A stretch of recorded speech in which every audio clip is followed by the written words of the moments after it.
Bienvenue, mesdames et messieurs, sur NCA, la nouvelle chaîne africaine. Tant qu'un fait n'est pas jugé totalement, il devient une injustice. La phrase est de l'ancien président ivoirien Laurent Gbagbo qui, dans une lettre rendue publique ce 8 décembre, demande à ses avocats de ressaisir les juges de la CPI, la Cour pénale internationale, afin que soit remise sur la table la question de la guerre qu'a connu son pays, la Côte d'Ivoire, dans les années 2000. L'homme indique alors vouloir dire sa part de vérité. Mais comment comprendre cette initiative de l'ancien président Laurent Gbagbo? Que veut-il? Quel sens donner à cette bataille judiciaire qu'il veut engager? Nous recevons pour en parler son conseiller spécial, Bernard Oudin. Il a écrit plusieurs livres et il est co-auteur de celui-ci, L'acquittement de Laurent Gbagbo et Blé Goudé. Les juges de la CPI restituent la vérité historique. Il est notre invité, Bernard Oudin. Bienvenue et merci d'avoir accepté notre invitation. Merci Richard. Nous étions en juillet 2021. Le 28 juillet, si ma mémoire est bonne, le président de la République, Alassane Ouattara, reçoit son prédécesseur, Laurent Gbagbo, pour la toute première fois après son acquittement par la CPI. Les deux hommes échangent pendant une pâle réconciliation et demandent aux Ivoiriens de faire table rase du passé. Au sortir de cet entretien, ils posent la main dans la main devant les caméras et devant les Ivoiriens et disent être des frères. Qu'est-ce qui s'est passé entre-temps et qui a entraîné la rupture de cette fraternité alors retrouvée? Pourquoi le président Laurent Gbagbo décide-t-il maintenant de ne plus faire table rase du passé? Je vous remercie pour la question parce que ça permet de remettre sur la table les 20 dernières années de l'histoire de la Côte d'Ivoire. Parce qu'il ne s'agit pas de faire table rase du passé, il s'agit du continuum de l'histoire de la Côte d'Ivoire. Le président Gbagbo, depuis l'origine, c'est-à-dire depuis qu'il a été jeune, qu'il est rentré en politique à tous les niveaux, a toujours eu une conscience de l'enjeu politique pour son pays, et de l'intérêt général. Il s'est retrouvé, après la chute, enfin le décès malheureusement du président Houphouët-Boigny, avec un personnage que j'avais défini dans un de mes premiers livres en disant que c'était un imposteur, et qui s'est révélé être un imposteur pour l'histoire de la Côte d'Ivoire. Et ce qu'a fait le président Gbagbo dans toute cette période... On va rester courtois dans cette émission. Oui, mais... Et faire attention aux mots qu'on utilise, surtout en ce qui concerne l'actuel président de la République. Mais l'actuel président de la République, j'ai défini dans un livre qui est public, qui n'a jamais été attaqué par quiconque, à commencer par le monsieur Ouattara lui-même, où j'ai dit qu'il était un imposteur. Un imposteur, ce n'est pas une insulte. Non, un imposteur... C'est un compliment. C'est pas un compliment, mais c'est l'analyse qu'on peut faire d'une personne en fonction de ses positionnements. L'imposteur, c'est celui qui se fait passer pour ce qu'il n'est pas. Bon, je vous laisse la responsabilité. C'est pas ma responsabilité. Celui qui a toujours défini Ouattara comme un Burkinabé ou un Voltaïque avant le changement de nom du pays, c'est Alassane Ouattara lui-même, et je l'ai défini dans mon livre à l'époque. De sa jeunesse en Haute-Volta, de ses études aux États-Unis en tant qu'étudiant voltaïque, de ses achats d'immeubles à Abidjan avec un passeport voltaïque. C'est pas moi qui le dis, c'est M. Ouattara lui-même. Donc, clôturons ce dossier, ce sujet-là. Oui, pour revenir à la suite, c'est qu'en juillet 2021, le président Gbagbo, qui, par la volonté de M. Ouattara, en novembre, ils avaient commencé dès novembre-décembre 2011, à vouloir envoyer Laurent Gbagbo à la CPI, et ça avait même commencé en 2003 à la suite du coup d'État, c'est que M. Kampaoré, qui à l'époque était le président du Burkina, disait Laurent Gbagbo finira à la CPI. Donc c'est un long chemin qu'ils ont fait pour envoyer Gbagbo à la CPI, et le 11 avril, même quand Gbagbo est arrêté, avant même son arrestation, parce que j'ai écrit dans mes livres, et la concordance des horaires fait foi, c'est que M. Gbagbo, le procureur de la Cour pénale, envoyait des emails à la France le même jour pour leur dire « bloquez Laurent Gbagbo, ne le relâchez pas ». D'accord. Parce que... Donc, et Gbagbo n'était pas encore arrêté. Donc il y a eu une volonté Absolument. manifeste. Mais après l'acquittement, Les deux hommes ont Oui, décidé mais attendez, je vais de faire table rase du passé. Non, mais c'est pas décider de faire table rase du passé. Non. C'est décider de vouloir remettre la Côte d'Ivoire sur les rails. Parce que Gbagbo disait, et je l'ai écrit en exergue de mon deuxième livre, une phrase de Mandela que je cite de mémoire, ceux qui ont été en prison, quand ils sortent de prison, c'est pas avec le désir de se venger, ils n'ont pas de temps à perdre pour ça. Ça, c'était Mandela qui le disait, et j'avais repris pour Gbagbo. Et Gbagbo, aujourd'hui, est toujours dans le même état d'esprit. Par contre, les gens qui l'ont mis dans cette situation ont continué à violer la Côte d'Ivoire. Je dis violer la Côte d'Ivoire, et c'est le terme de base, parce que la Côte d'Ivoire existe à travers une constitution. La constitution, c'est le peuple qui l'a décidée, qui l'a votée, avec plusieurs amendements, dont les derniers ont été faits sous le régime de Ouattara, et dans laquelle il y a une règle précise, c'est qu'on n'a pas modifié le nombre de mandats potentiels. Et M. Ouattara lui-même, M. Cissé Bakongo, le ministre de la Justice de l'époque, Kamba Sambiré, ont tous dit on ne modifie pas. Mais en 2021, le président en était à son troisième mandat. Il a fait le troisième mandat qui est déjà le premier accroc grave sur lequel Gbagbo était à Bruxelles à l'époque, en attente de son acquittement définitif, donc il pouvait moins agir. Et au moment où il se disait frère, le président était à son troisième mandat. Non, Gbagbo, quand il est rentré à Abidjan, Ouattara finissait un mandat, il était en 2021. Il était en cours d'un mandat, le troisième mandat était illégitime. D'accord. Bon. Et pourtant, le président Laurent Gbagbo a décidé qu'il redevienne à nouveau frère et qu'il devait regarder en avant. Si vous regardez l'histoire de Laurent Gbagbo, que ce soit contre Houphouët-Boigny, il n'était pas contre Houphouët-Boigny. Il était pour sa politique à lui et il faisait face à Houphouët-Boigny.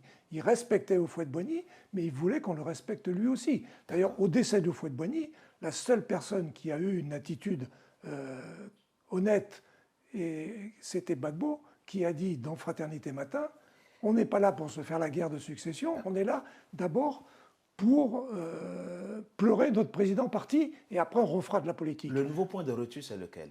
Le point de rupture, c'est le quatrième à maintenant. C'est le quatrième mandat qui se terminera, je ne sais pas dans quelles conditions, mais à mon avis, de toute façon, qui n'ira pas à son terme, c'est la rupture définitive parce que c'est le dernier, c'est le choc le plus important que la Côte d'Ivoire subit de ces 20 dernières années. Et M. Ouattara, qui avait dit d'ailleurs à un journaliste français d'une grande chaîne française, vous voyez, la chaîne de radio qui se dit mondiale, disant mais vous ferez peut-être un quatrième mandat, et Ouattara quasiment de lui rire au nez en disant mais il n'est pas question, vous vous rendez pas compte, j'en ai fait déjà 3, c'est énorme, il n'est même pas question que j'en fasse un quatrième. Et là, il a expliqué que le troisième mandat, les contingences actuelles l'obligent à renoncer à sa place. Oui, mais à chaque fois il va renoncer à quelque chose. Ce pauvre Amadougon est décédé, donc on a trouvé le faire venir, ce qui n'a rien de contractuel ni de constitutionnel. Mais pour revenir vraiment à l'essentiel, c'est qu'aujourd'hui, Gbagbo, dans la lettre qu'il a publiée, et je ferai remarquer qu'il l'a publiée le jour de l'investiture entre griffes de M. Ouattara, une investiture qui a fait peu de bruit d'ailleurs. C'est une défiance politique. Non, mais Gbagbo, on revient à l'essentiel. Il s'adresse aux Ivoiriens en leur disant l'histoire de votre pays, elle ne peut pas aller dans une impasse. D'accord. La réalité, c'est que moi, on m'a inculpé, on m'a envoyé à la CPI dans des conditions illégales par rapport au droit du statut de Rome lui-même. On l'a gardé 7 ans à la prison, et j'en sais quelque chose. Oui. On a fini par l'acquitter en 2 fois à la chambre d'instance, ensuite à la chambre d'appel, qui a repris les termes de la chambre d'instance dans exactement les mêmes termes, comme a dit le président de cette chambre d'appel, qui était en même temps le président de la CPI. Le juge nigérian, M. Chile Ebo Osuji, était le président de la CPI à l'époque. Donc ça portait un poids complémentaire.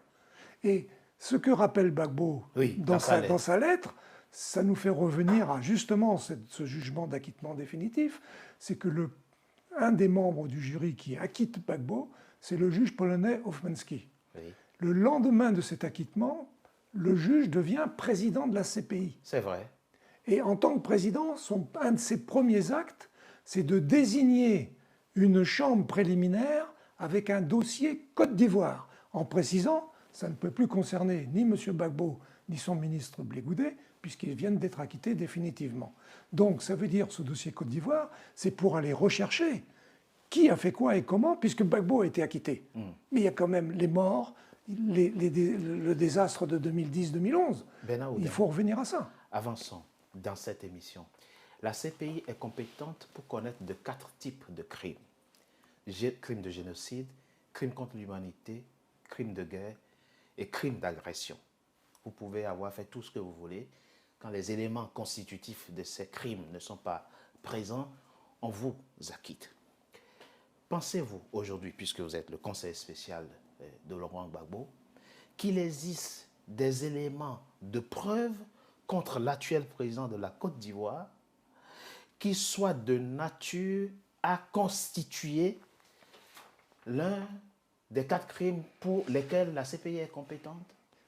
Je suis ni avocat ni juge, Oui. mais simplement une chose. Par rapport à la situation de la Côte d'Ivoire, puisqu'on a fait un procès à Laurent Gbagbo avec les termes que vous venez de prononcer, oui, les faits ont existé. Ah, totalement. Les morts ont existé. Si Gbagbo a été acquitté, c'est pas lui qui les a faits. Je prendrai un seul exemple, et après ce sera aux avocats et aux juges de décider. Je prendrai l'exemple, et la commune de Douékoué qui a été très douloureusement frappée en mars 2011. J'ai appelé ça dans mon livre l'Oradour sur glane ivoirien. Du 27 au 29 mars 2011. Il y a 1 millier de personnes qui ont été tuées ce jour-là. On dit entre 152 et 1000 morts. Mais admettons, même si c'est et je vous dirais, trop. À titre personnel, 2 mois avant cet événement de Douékoué, j'ai rencontré par hasard Madame Descassans, Thérèse Descassans, qui était l'épouse de l'ancien chef d'état-major de l'armée de terre, le Comterre, comme on dit à Abidjan, au début des années 2000, sous la présidence de Gbagbo. Et elle me dit, Monsieur Oudin, vous êtes conseiller du président, moi je m'occupe avec une ONG de la situation dans l'Ouest, dites au président que s'il y a des événements à l'Ouest, il risque d'y avoir des massacres, et elle me cite en particulier la ville de Douékoué. On est en février 2011. Donc, en mars 2011, quand ça arrive, ça me rappelle les propos de Madame Descassans, qui était sur le terrain depuis 2 mois. Donc là, c'est très facile à évoluer. Et ces gens-là, du coup, ça vous fait penser on sait qui sont. On sait qui a commis le président a cité ce massacre. Le président a cité un certain nombre de gens. Il y a des noms qui sont en tête de liste, qui ont protégé ce massacre, qui l'ont dirigé. Il faut qu'ils répondent, d'une façon ou d'une autre. Et on sait très bien, et c'est un de ses responsables qui l'a dit lui-même dans un meeting à Mankono pendant la crise, au début de la rébellion dans les années 2002-2003, qui disait « Nous, c'est le docteur Alassane Ouattara qui nous finance, c'est le docteur Alassane Ouattara qui nous envoie 25 millions, c'est le docteur tous les mois, c'est le docteur Alassane Ouattara qui nous donne les sacs de riz pour se nourrir, etc. C'est personne d'autre qui dirige la... Parce que là, il s'adressait comme un jeu de billard à 3 bandes contre IB, parce qu'il commençait à y avoir des divergences entre les dirigeants de la rébellion. Vous faites le lien. Le lien, c'est que... En Douékoué, le massacre de Douékoué, le massacre de Douékoué, et l'actuel président de la République. Mais il est évident qu'il était le chef suprême de tous ces gens-là, puisqu'il était même désigné par les uns et les autres comme leur chef. Sauf qu'en mars 2016, ou février 2016, si ma mémoire est bonne, le président de la République de Côte d'Ivoire décide que plus aucun Ivoirien n'ira devant la CPI. Il pensait peut-être à lui. Et pour cause, la justice ivoirienne serait désormais totalement opérationnelle. Pourquoi vous laissez de côté la justice ivoirienne pour aller encore devant la CPI? Je vous donne un seul exemple. Oui. La justice ivoirienne, le sommet de la justice, sont des juges qui sont membres du Conseil constitutionnel, avec une présidente actuelle. Ce Conseil constitutionnel, cette présidente du Conseil constitutionnel a commis des actes irréparables. D'abord, de faire en sorte que M. Ouattara soit candidat pour un 4e mandat, ce qui est anticonstitutionnel, de faire en sorte qu'un certain nombre de candidats à la présidentielle qui eux avaient tous les droits d'être candidats, n'aient pu compétir, comme on dit à Abidjan, que ce soit le président Thiam ou que le président Gbagbo et d'autres. Je pense aussi à Soro, qui depuis a fait un long chemin de Damas, depuis le début de la crise. Et cette dame, c'est le sommet de la justice ivoirienne. Comment se comporte-t-elle? Et si vous allez au tribunal d'Abidjan pour n'importe quel acte aujourd'hui, les milliers de personnes qui sont en prison. Parce que vous n'avez aucune confiance en la justice de votre pays, la Côte d'Ivoire. Mais regardez, ce brave député Brédoumi, que j'ai croisé à Paris plusieurs fois pendant qu'il était là, il rentre à Abidjan. Il est député en exercice. Il a l'immunité parlementaire. Il est jeté en prison avec une liste de faits qui lui sont reprochés que même un chef d'une mafia colombienne ou mexicaine n'aurait jamais pu commettre dans toute sa vie. On parle de flagrance, de flagrant délit. Non mais lisez l'ensemble des actes d'accusation sur Brédoumi. C'est complètement délirant. On ne peut pas dire d'autres mots. Et comment vous pouvez faire confiance à une justice sur ce pauvre homme qui aujourd'hui, et qui bouge? Est-ce que Ouattara dit quelque chose? Il va dire c'est la séparation des pouvoirs. Mais le ministre de la Justice, les autres juges, etc. Non, mais en Côte d'Ivoire aujourd'hui, il n'y a strictement plus aucune justice au sens où on peut, ici nous sommes à Paris, où on peut l'admettre dans un pays qui se veut moderne. Et tout ce que veut faire Gbagbo, depuis l'origine de son activité politique, c'est de faire entrer la Côte d'Ivoire dans le système d'un pays démocratique avec tout ce que ça représente. Et je vous dirais que le philosophe grec Platon disait une chose très, très juste, c'est que la perversion de la cité commence par la fraude des mots. En Côte d'Ivoire, le mot le plus fraudé, c'est le mot démocratie. Le président Laurent Gbagbo engage-t-il cette action parce que sa candidature n'a pas été validée, ou bien, quand bien même sa candidature aurait été validée et quand bien même il aurait été élu président de la République, il engagerait tout de même cette action vis-à-vis de la CPI quant aux auteurs des massacres que vous évoquez? Le président Gbagbo aurait dû être candidat selon en tant que citoyen avec tous les droits dont il jouit. Il aurait peut-être gagné. C'est les Ivoiriens qui auraient dû choisir. Et s'il aurait engagé cette action? Je ne suis pas dans la tête du président Gbagbo, mais le président Gbagbo a toujours dit qu'il fallait C'est ce qu'avait fait Mandela en Afrique du Sud. Quand Mandela est devenu président, il faut se rappeler, il a créé la commission Réconciliation et Vérité avec Monseigneur Tutu. Et qu'est-ce qu'on disait aux gens qui étaient devant cette commission? Vous venez avouer vos crimes, mais dans l'intérêt de l'Afrique du Sud et du futur de l'Afrique du Sud, vous ne serez pas poursuivis. Et vous avez des officiers des services secrets sud-africains, blancs, qui sont venus dire « oui, on a massacré, oui, j'ai tué Steve Biko, oui, j'ai fait ci et ça », et qui sont rentrés chez eux et qui sont morts dans leur lit. Et l'Afrique du Sud existe aujourd'hui. Avançons très rapidement, Bernard Oudin. Il peut y avoir un problème technique. Vous évoquez le massacre de Djouekoué qui aurait occasionné... C'est une illustration 1000 morts. malheureuse. C'est une illustration malheureuse. Mais vous savez que le nombre de morts ne fonde pas les juges de la CPI à condamner. Ce n'est pas le nombre de morts qui détermine les juges de la CPI à condamner, mais les circonstances de la commission de l'infraction. Vous vous souvenez, crise post-électorale au Kenya, 2007-2008, 1400 morts, dont la majorité ont été découpés à la machette. Et pourtant, la CPI a abandonné les poursuites contre William Ruto, alors vice-président, et compagnie, pour insuffisance de preuves. Donc, alors, puisque vous évoquez l'élément nombre de victimes à Djouekoué comme élément principal qui vous fonde à engager cette action, mais est-ce qu'on est conscient de ce que ce n'est pas un élément déterminant? Je n'ai pas dit que c'était parce qu'il y avait 1000 morts que Djouekoué... Il y a eu 1000 morts à Djouekoué, c'est dramatique et c'est au-delà de ça, mais c'est un des faits qui peut provoquer une action de la CPI.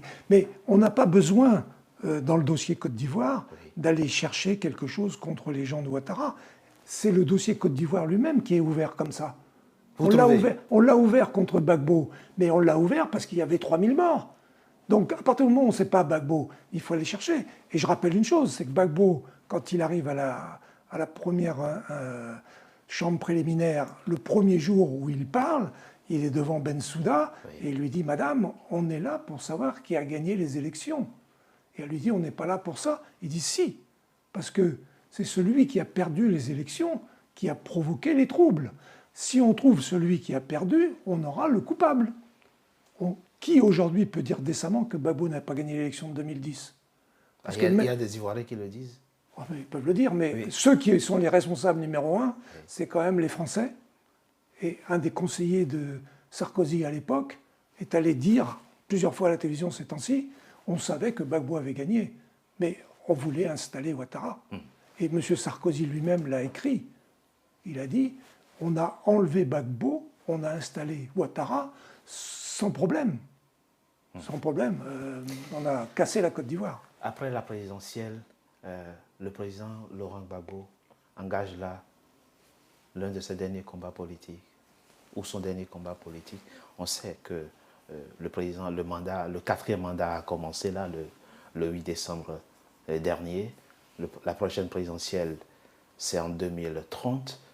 On imagine difficilement le président Laurent Gbagbo, d'ailleurs lui-même l'a dit, qu'après cette présidentielle, il va prendre sa retraite.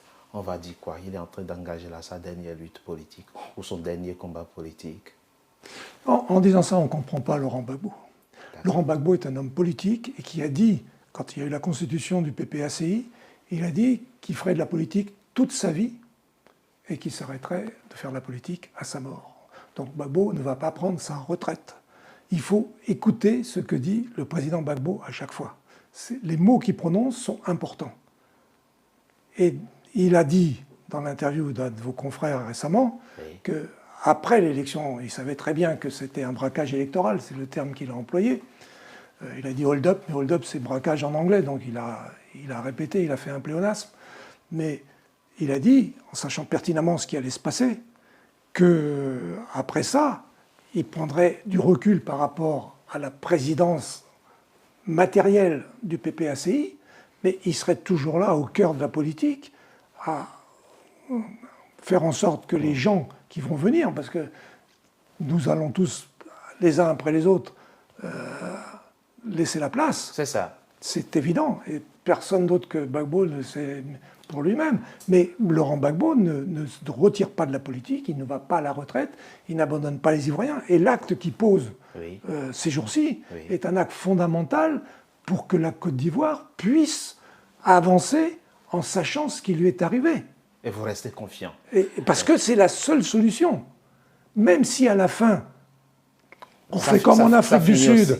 Si comme en Afrique du Sud, à la fin, on dit « Mais si vous avez reconnu que vous avez fait ci, ça ou ça, vous serez pardonné d'une façon ou d'une autre, parce que ça sera une forme de catharsis pour tous les Ivoiriens. Mais il faut que ce soit dit et prononcé pour les uns et pour les autres. Et il faut que justice soit faite, soit rendue. Oui, mais la justice, c'est la justice pour le peuple ivoirien. La justice pour le peuple ivoirien, c'est qu'il puisse se tourner vers ce qui est important et qui est la suite. Aujourd'hui, on abreuve les débats avec des faux débats.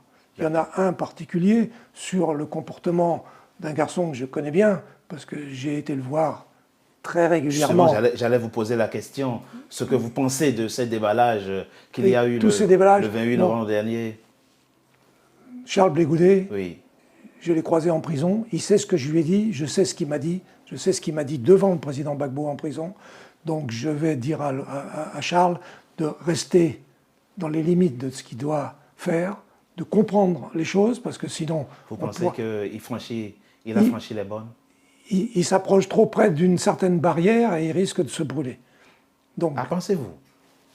Je viens de vous dire des choses sur ce que je sais entre moi et M. Blé Goudet, qui viennent de nos visites ultra fréquentes à la Cour pénale, dans une période que vous imaginez. Mais les Ivoiriens ont envie de savoir. Et c'est à Charles de faire en sorte qu'ils se mettent dans le bon chemin, dans l'intérêt de la Côte d'Ivoire. Parce que ce qui est important, sous-entendu, ce qu'il y a aujourd'hui, qui risque d'éclabousser Charles Blé Goudet lui-même, qui joue à un jeu dangereux. Ah ben lui, s'il sait dont je parle, on se comprend et on se connaît, comme on dit à Abidjan. Mais ce qui est plus important aujourd'hui, au-delà de ça, et je pense que Demba Traoré a été assez clair, je pense, je pense que c'est vous qui l'avez interviewé. Non, Youssouf Diaby plutôt. Moi, j'ai interviewé Youssouf Diaby. Youssouf Diaby, que j'ai eu encore au téléphone hier, qui a été très clair aussi.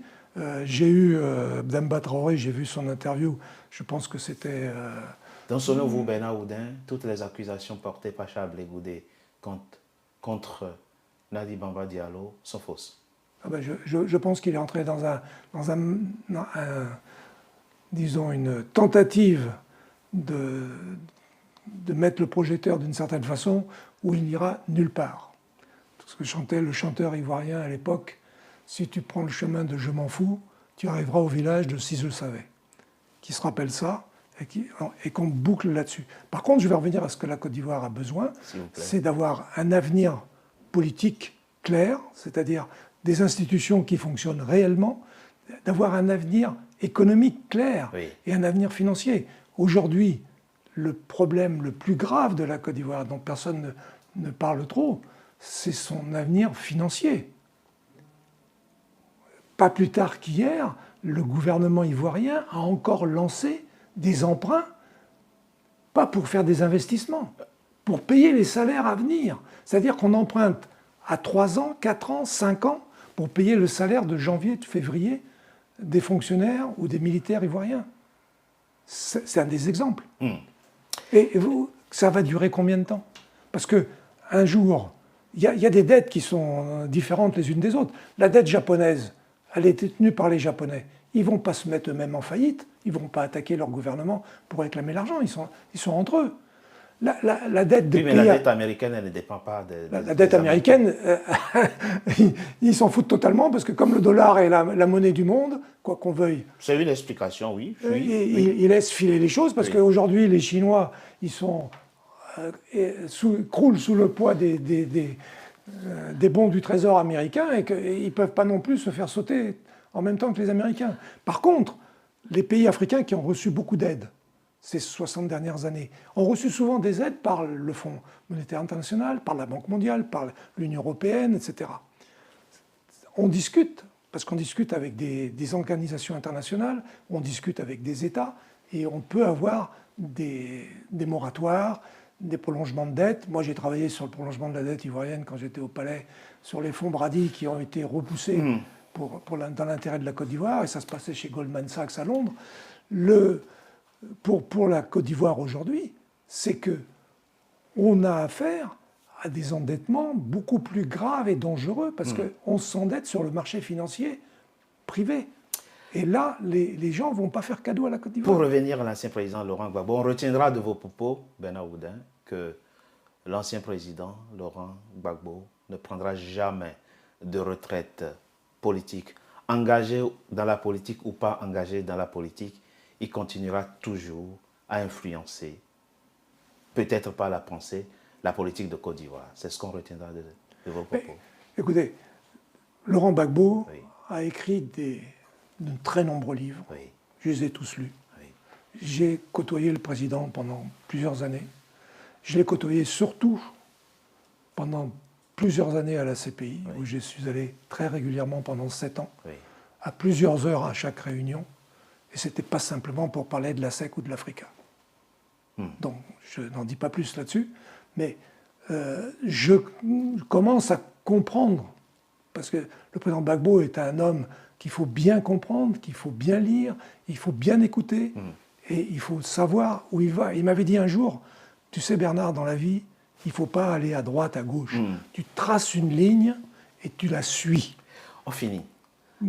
Mais cette émission par vous-même, Bernard Oudin, le français devenu ivoirien, même plus ivoirien que français. Quels sont les ressorts qui nourrissent chez vous cet engagement inlassable dans le combat politique aux côtés de Laurent Gbagbo?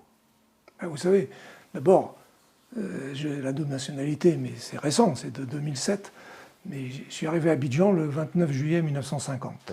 J'avais 1 an jour pour jour. J'ai grandi à Abidjan, j'ai fait l'école de la RAN, j'ai fait le lycée classique, Ouais. en même temps que le président Gbagbo d'ailleurs, sans savoir qu'on était dans le même lycée. J'ai fait la coopération au ministère des Finances à Abidjan. Mon ministre s'appelait Henri Konan Bédier. Mon chef de service s'appelait Ngolo Coulibaly, qui a été ministre de Ouattara, mais qui est un ami, parce qu'il faut savoir dépasser les clivages.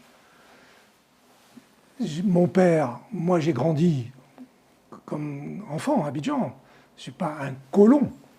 Mon père n'était pas un colon. D'ailleurs, à la maison, mon père disait toujours soyez respectueux, même avant l'indépendance. D'accord. Nous ne sommes pas chez nous. C'est comme ça que j'ai eu la relation en grandissant en Côte d'Ivoire. Oui. Et mon père, il a laissé qu'une trace à Abidjan. Le pont Houphouët-Boigny, le pont de Gaulle, l'hôtel Ivoire, le barrage d'Ayamé et d'autres, la Kestab et d'autres bâtiments comme ça. On a laissé un souvenir à Abidjan, mais on a laissé un legs à la Côte d'Ivoire.